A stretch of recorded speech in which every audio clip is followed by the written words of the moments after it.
Do you love movies? So do I. What's up, y'all? It's KB, and I love movies, inviting you to listen to The Conversation, a film podcast where passion meets perspective and opinion.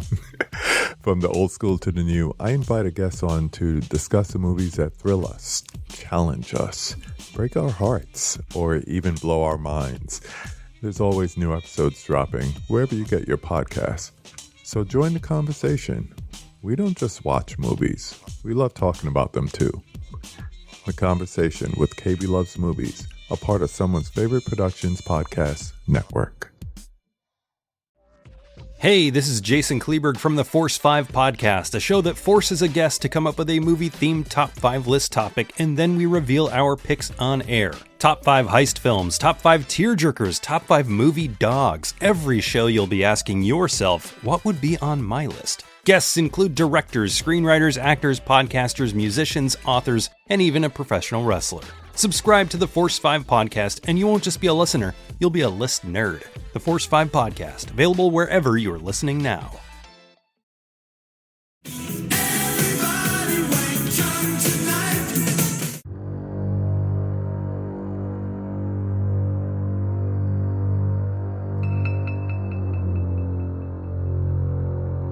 Welcome to Wake Up Heavy, the world's greatest horror movie podcast.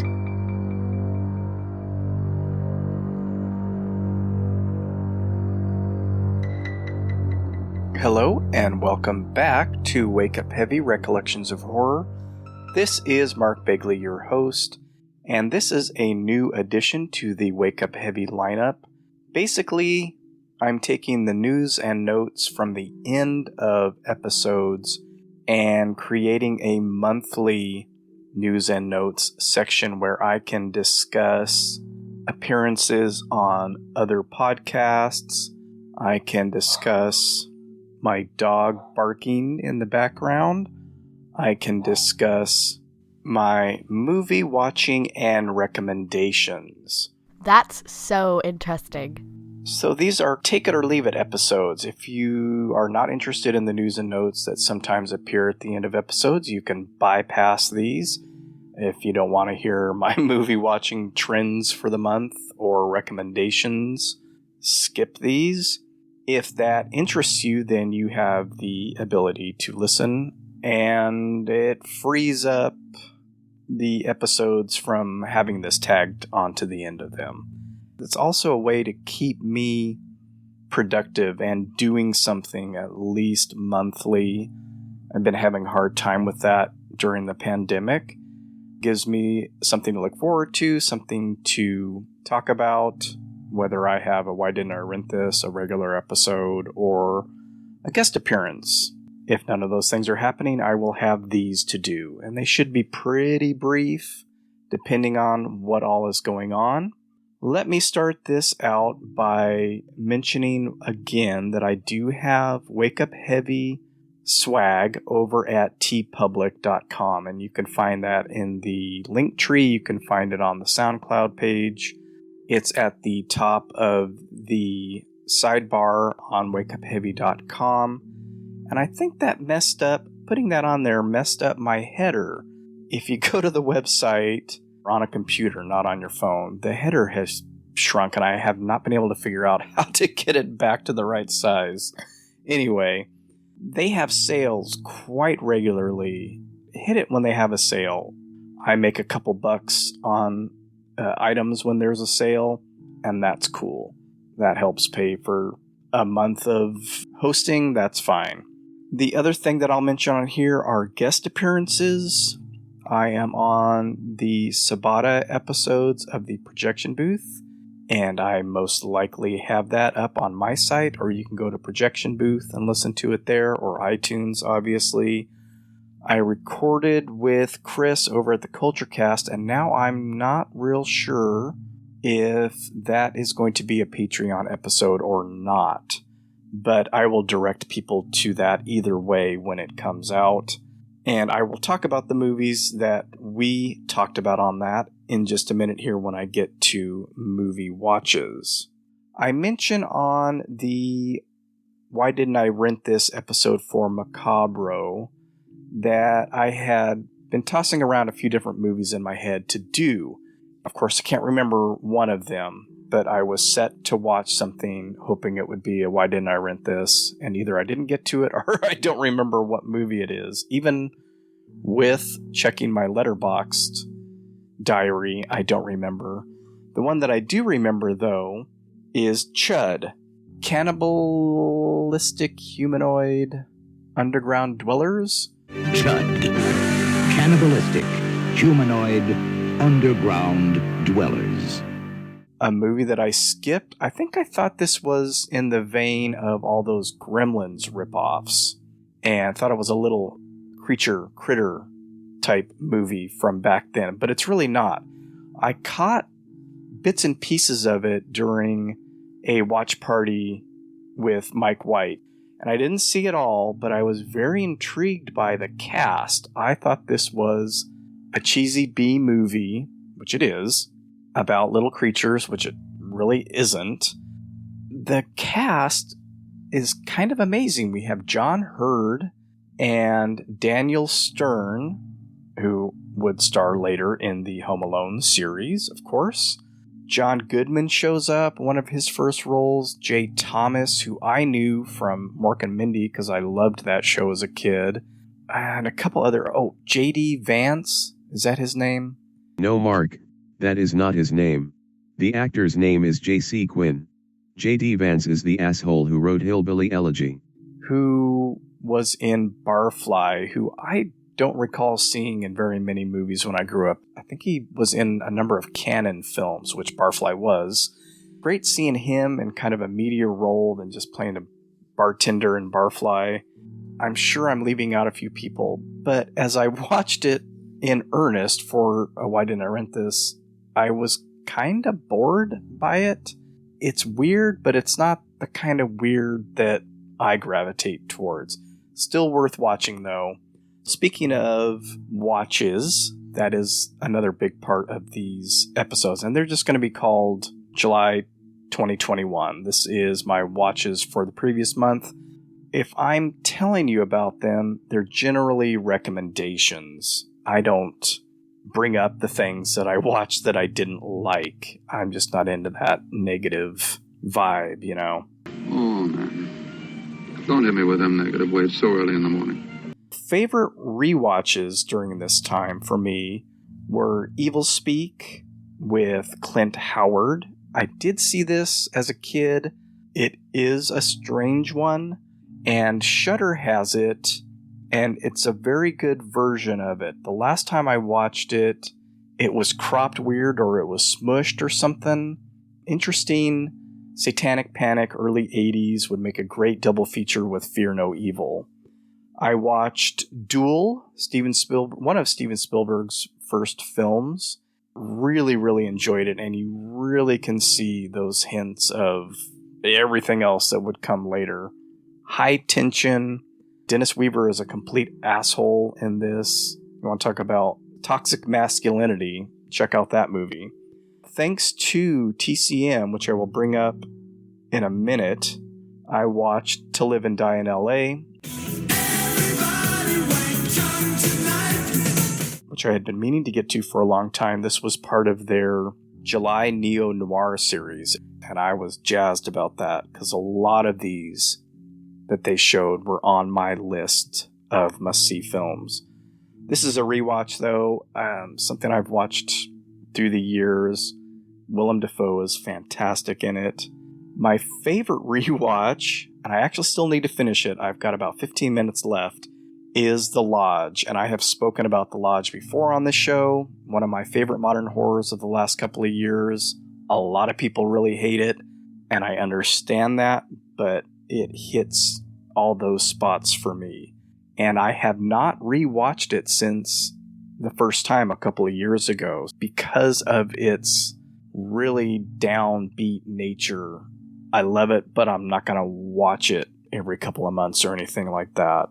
Some watches with the family, either with my wife or with all of us, include Things Heard and Seen. This is another one of those Netflix horror films that kind of shits the bed at the end, but was pretty interesting up until then. I enjoyed it. My wife and I kind of looked at each other at the end like, oh no, another bizarre ending to taint the first, hour and a half of it or whatever. We watched Run on Hulu with Sarah Paulson, which we both enjoyed. As a family, and I think Cleo and I mentioned this on our Thing episode, we watched Cruella, and Cleo requested that we watch Knives Out again. And so that was mine and my wife's third time. It was her second time, and I enjoy that movie. Kill me. Sorry.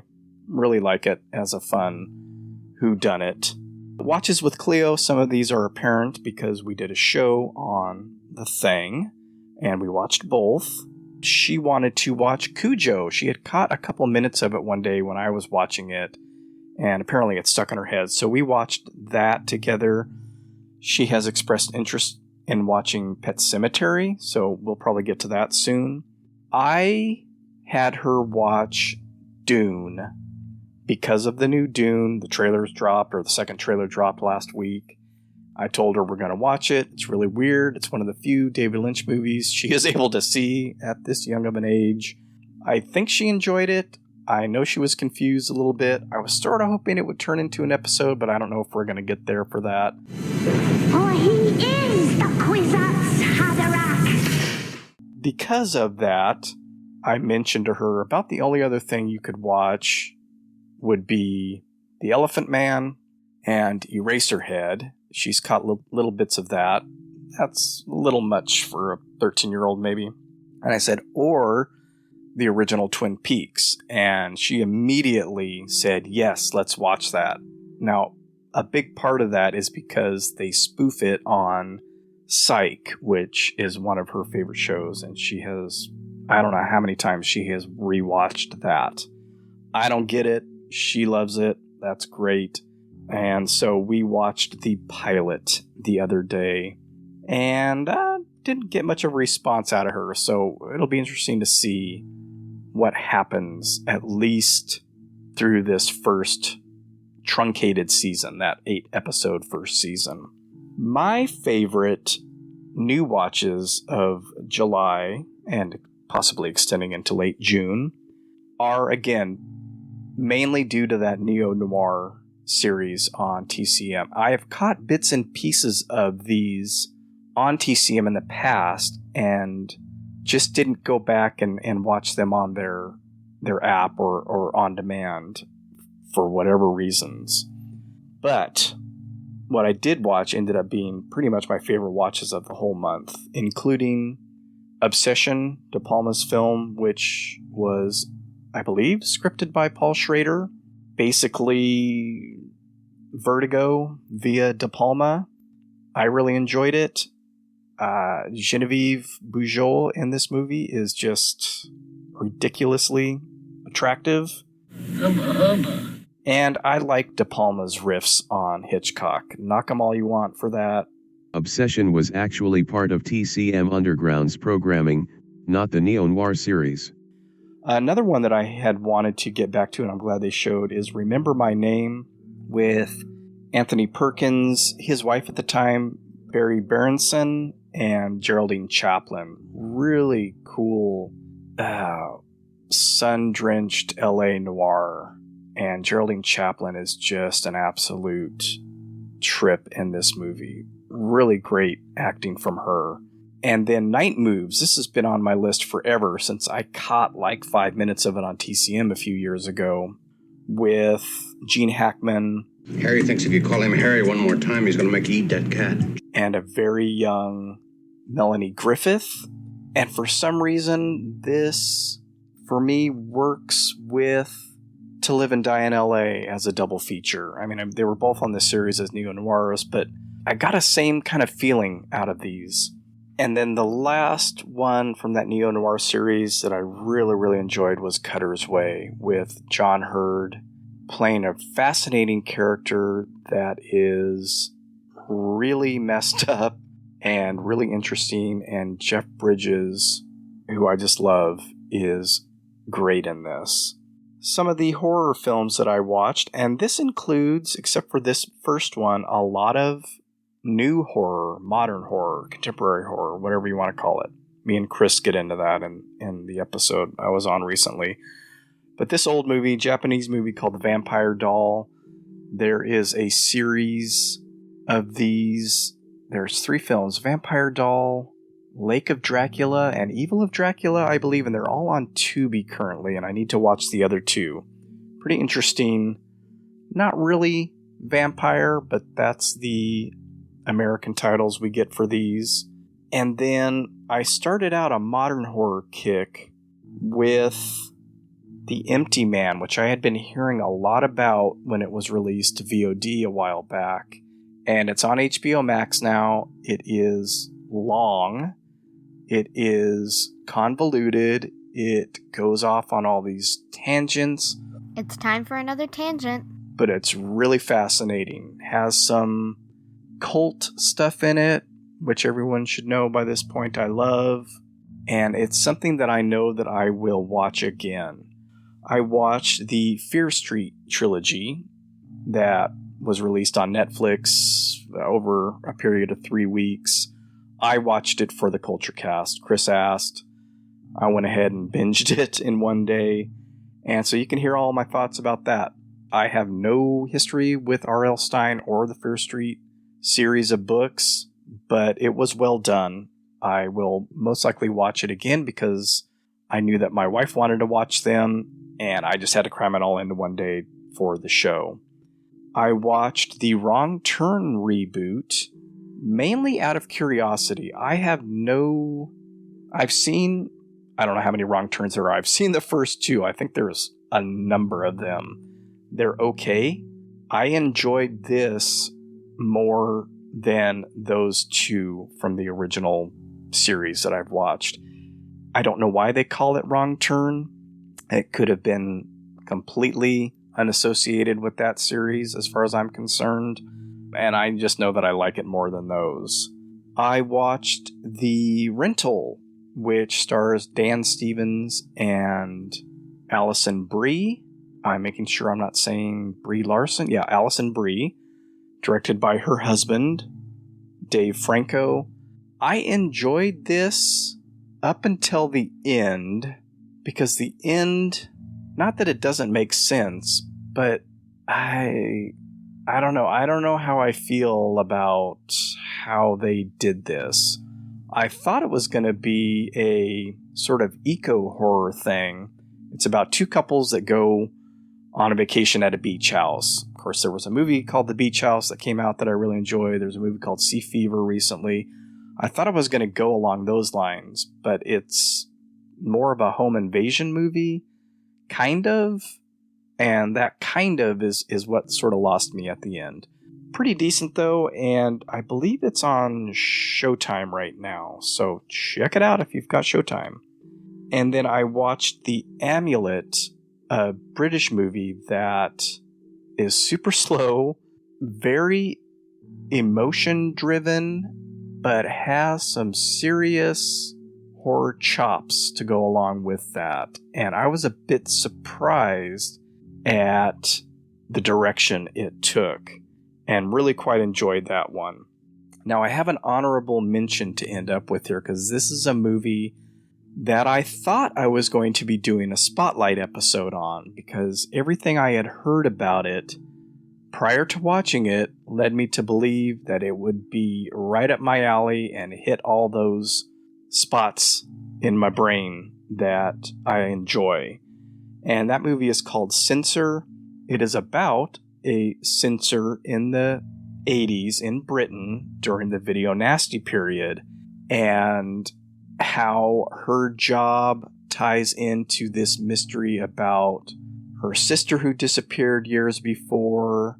It had all the earmarks of being something I would like. I kept seeing it being compared to Berberian Sound Studio because it hits on giallo, and it hits on Italian horror, and it hits on a mystery and cult, and so I was watching it and I was waiting for something to click with me that would make me go, oh yeah, I love this movie. And that never really happened. It's good. I would still recommend it to people. It might click with you more than it did with me, and I will definitely rewatch this at some point, and maybe, and this happens, it'll click. It very well could be that I just missed something. Okay, let's wrap this up, because this is actually longer than the Why Didn't I Rent This episode, but hopefully in the future they won't be as long. So remember, you can go to TeePublic, pick up some t-shirts with the Wake Up Heavy logo, check out the Sabata episode on the projection booth with me, Mike, and Heather Drain. The Fear Street episode on the Culture Cast should be coming out. I will let everybody know about that. If it's a Patreon episode, I will try to put up a preview like I did with the Howl's Moving Castle episode. And other than that, take it easy, be smart, be safe, have a great day, and don't forget, anything can happen when you wake up heavy. Ho, ho, ho, ho, ho, ho.